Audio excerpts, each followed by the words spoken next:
नमस्कार, मैं हूं आपके साथ शिप्रा झा और आप देखना शुरू कर चुके हैं देश का पहला समझाने वाला बुलेटिन खबर तो समझिए।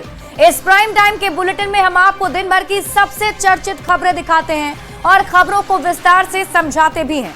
तो आइए आज की 4 बड़ी खबरों को पहले शॉर्ट में देख लेते हैं और फिर आगे विस्तार से आपको समझाएंगे। आज बुलेटिन में सबसे पहले बात होगी, नीतीश को ममता नसीहत ना दे। 25 से 30 फिर से नीतीश के मायने समझिए। मोदी के दौरे को ग्रैंड बनाने की तैयारी क्यों है, ये आपको बताएंगे। और साथ ही जेएमएम में हेमंत सोरेन की ताजपोशी के मायने आपको समझाएंगे।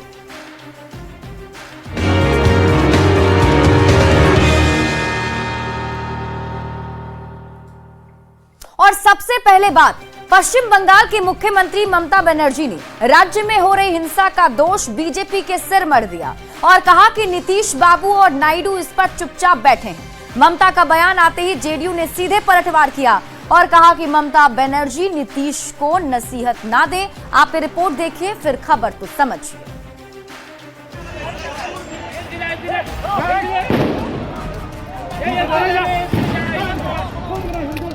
नीतीश बाबू चुपचाप बैठे हैं, पूरा सपोर्ट देता है।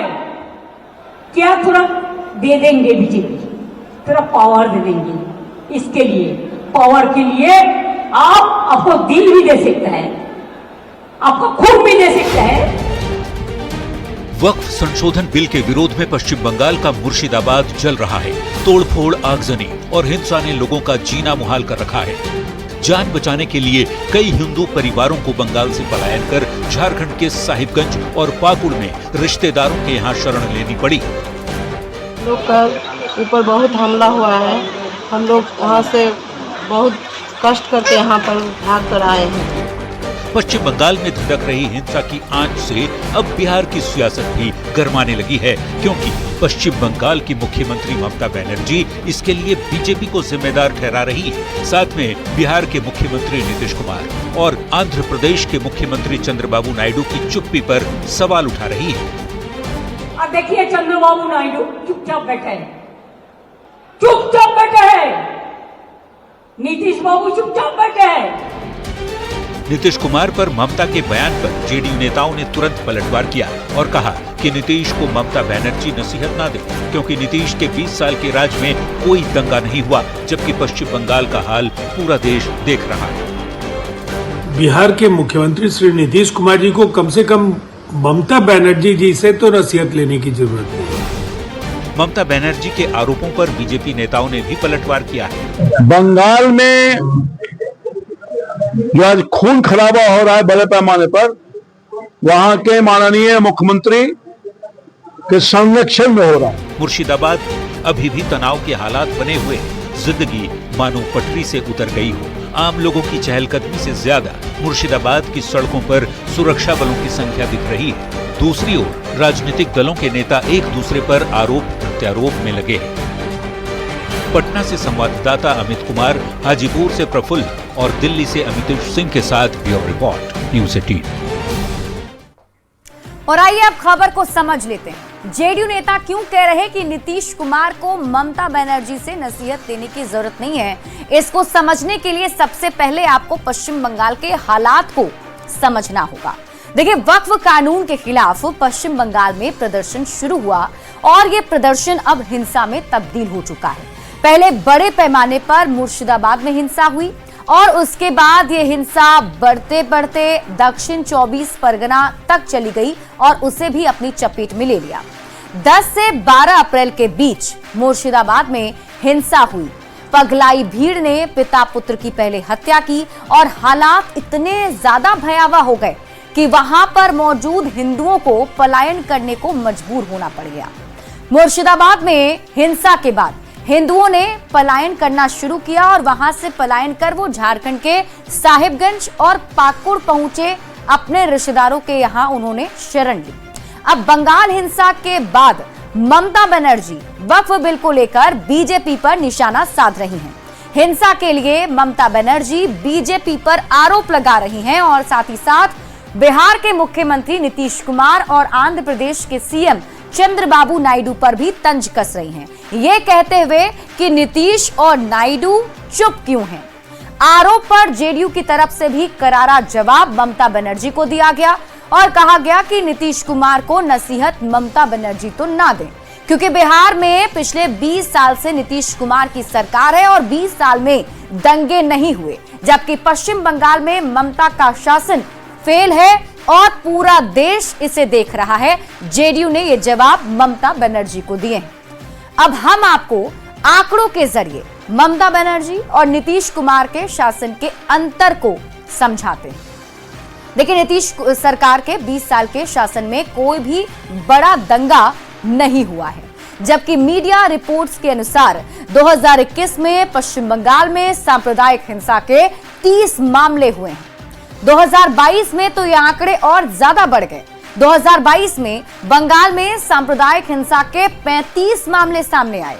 जेडीयू नेताओं का कहना है कि नीतीश ने मुसलमानों के लिए बहुत काम किए। यही नहीं, भागलपुर दंगों के दोषियों को सजा भी नीतीश कुमार ने दिलाई है। तो वहीं दूसरी ओर बीजेपी नेताओं का साफ साफ कहना है कि ममता सरकार की वजह से दंगे हुए हैं और पश्चिम बंगाल सरकार का उपद्रवियों को शय है। सीधे बीजेपी ममता बनर्जी पर आरोप लगा रही है और कह रही है कि वहां के सत्ता के संरक्षण मिलने पर ये सभी उपद्रवी हंगामा कर रहे हैं। बढ़ते हैं आगे और बात अगली खबर की। बिहार विधानसभा चुनाव में भले ही अभी 6 महीने की देरी हो, लेकिन एनडीए के नेता पूरी तरह से चुनावी मोड में आ चुके हैं। बुधवार को मुख्यमंत्री नीतीश कुमार के सरकारी आवास एक अणे मार्ग में बीजेपी और जेडीयू के नेताओं ने जंगल राज से लेकर सुशासन तक की कहानी पर आधारित डॉक्यूमेंट्री फिल्म देखी। वहीं पटना में जेडीयू दफ्तर के बाहर सीएम नीतीश कुमार के बड़े बड़े होर्डिंग्स लगाए गए, जिस पर लिखा है 25 से 30 फिर से नीतीश। पीएम नरेंद्र मोदी और गृह मंत्री अमित शाह से लेकर बीजेपी का हर बड़ा छोटा नेता बिहार में नीतीश के नेतृत्व में चुनाव लड़ने का ऐलान कर चुका है। ये वैकेंसी ही नहीं है, नीतीश कुमार की मुख्यमंत्री है और आगे भी है। खुद नीतीश कुमार के बेटे निशांत कुमार ने मंगलवार को इस बात का जिक्र किया। अमित शाह अंकल आए, उन्होंने भी कहा कि पिताजी ही रहेंगे सीएम फेस। चुनाव की तैयारियों को लेकर एनडीए ने पूरे राज्य में अभियान चलाया हुआ है, जिसमें सभी घटक दलों के नेता नीतीश कुमार का गुणगान करते दिख रहे हैं। इसी कड़ी में बुधवार को 2 बातों की चर्चा पूरे बिहार में हुई। पहली ये कि चुनाव की तैयारी में पूरी तरह जुट चुकी बीजेपी और जेडीयू के नेताओं ने मुख्यमंत्री आवास में एक साथ बैठकर जंगल राज से लेकर सुशासन तक की कहानी पर आधारित डॉक्यूमेंट्री फिल्म देखी। तो दूसरी चर्चा जेडीयू दफ्तर के बाहर लगे बड़े बड़े होर्डिंग की हो रही है, जिन पर लिखा है 25 से 30 फिर से नीतीश। ये 25 से 30 फिर से नीतीश। यहाँ पे देखिए पोस्टर लगा दिया गया है। दूसरा पोस्टर जो है रोजगार मतलब नीतीश सरकार है, और यहाँ ये पोस्टर जो है वो जनता दल यूनाइटेड ये कार्यालय है, प्रदेश कार्यालय, और यहीं पे ये पोस्टर लगाया गया है कि 25 से 30 फिर से नीतीश। 25 से 30 फिर से नीतीश स्लोगन वाले होर्डिंग के साथ जेडीयू दफ्तर के बाहर 2 और होर्डिंग लगाए गए हैं। एक में लिखा है रोजगार का मतलब नीतीश सरकार और दूसरे पर लिखा है बहन बेटियों के सपने साकार, धन्यवाद नीतीश सरकार। यानी 2025 विधानसभा चुनाव में भले ही 6 महीने से ज्यादा का समय बाकी है, राजनीतिक दल पूरी तरह चुनावी मोड में आ चुके हैं। न्यूज़ 18 के लिए पटना से अमित कुमार के साथ ब्यूरो रिपोर्ट। और अब आप खबर तो समझिए, 25 से 30 फिर से नीतीश के मायने आपको समझाते हैं। देखिए, स्लोगन बताता है कि नीतीश कुमार बिहार के मुख्यमंत्री हैं। 2025 में नीतीश कुमार ही एनडीए का चेहरा है और 2025 से लेकर 2030 तक नीतीश ही एनडीए सरकार में सीएम रहेंगे। अब आप सोच रहे होंगे कि आखिर नीतीश कुमार के नाम पर कंफ्यूजन क्यों नहीं है, तो आइए इसको समझते हैं। देखिए, पीएम मोदी एनडीए के सबसे बड़े नेता हैं और पीएम मोदी ने सीएम नीतीश कुमार को लाडला सीएम कहा था। आपको पीएम का वो बयान याद होगा। इसके बाद बीजेपी में दूसरे सबसे पावरफुल नेता हैं केंद्रीय गृह मंत्री अमित शाह। अमित शाह बीजेपी के चाणक्य माने जाते हैं। अमित शाह ने नीतीश कुमार के नेतृत्व में चुनाव लड़ने की बात कह दी है। फिर सम्राट चौधरी, जो कि बिहार के डिप्टी सीएम हैं, सम्राट चौधरी ने कहा कि बिहार में सीएम पद की कहीं कोई वैकेंसी है ही नहीं। मतलब पहले पीएम मोदी, फिर अमित शाह और बिहार में सम्राट चौधरी की तरफ से कहा गया। चिराग पासवान एनडीए के मजबूत साथी हैं, एनडीए के साथ हैं गठबंधन में।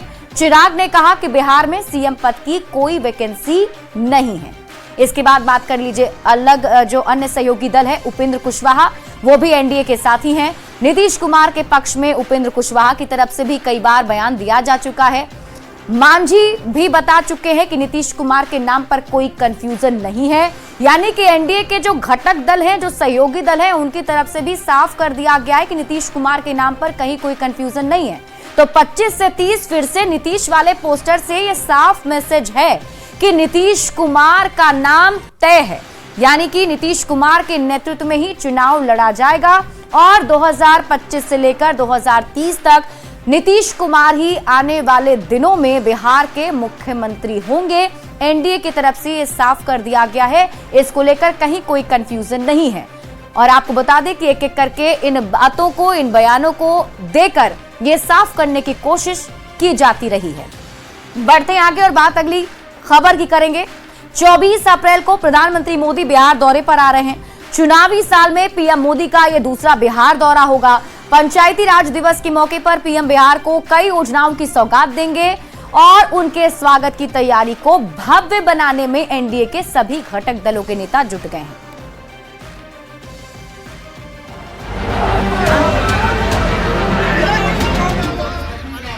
इन तस्वीरों को देखिए।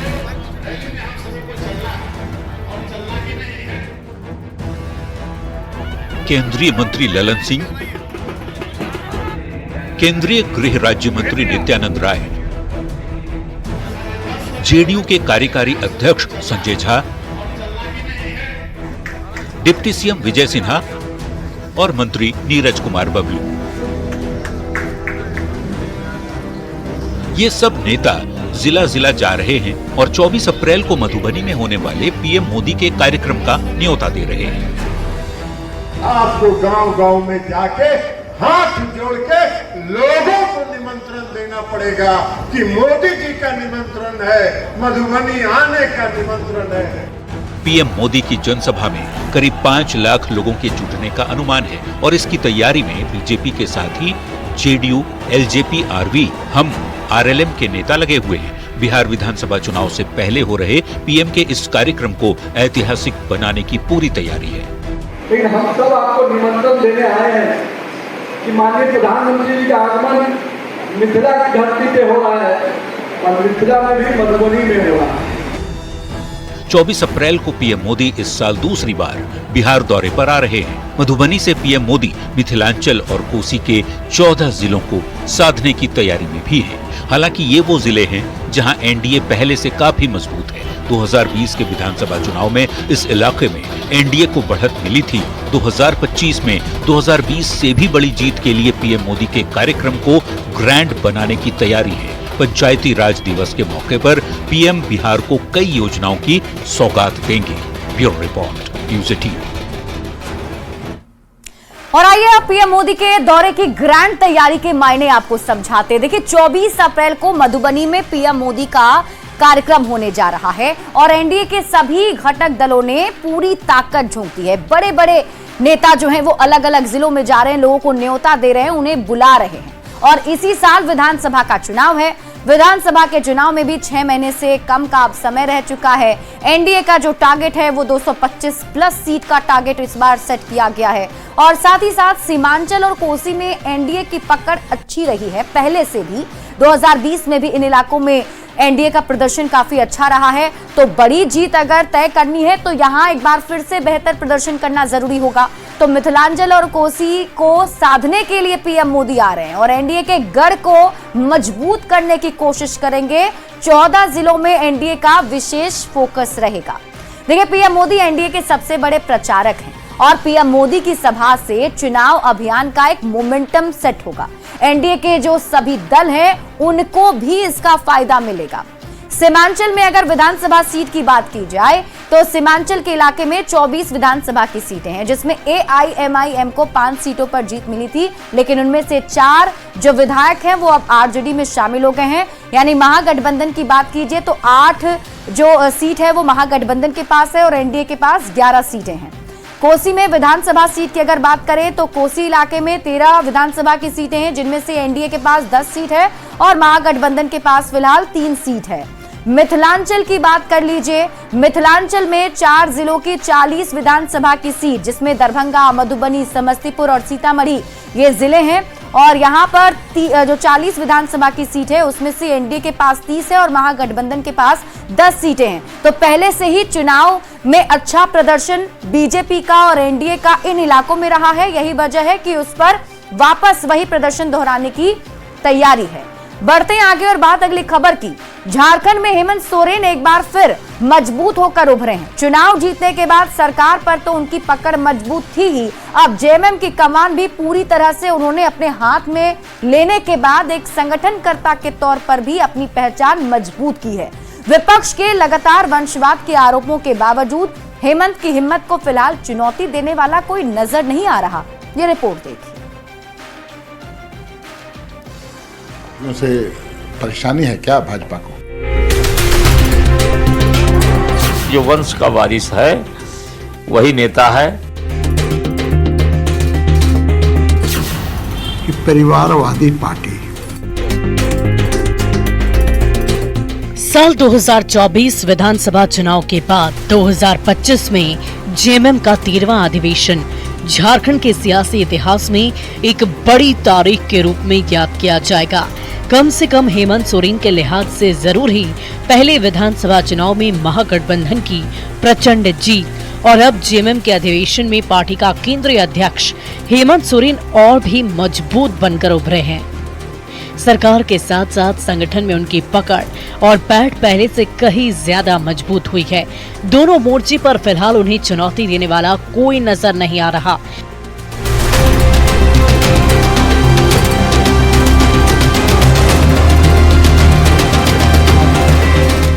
पार्टी अब हेमंत सोरेन जी की है। जिसको रहना हो रहे, नहीं रहना हो मत रहे। आप विरोध करके झारखंड मुक्ति मोर्चा का कुछ बिगाड़ नहीं सकते हैं। वोट पड़ता है झारखंड मुक्ति मोर्चा को। वंशवादी पार्टियों से परेशानी है क्या भाजपा को? तब तो चिराग पासवान के साथ गठबंधन टूट जाएगा।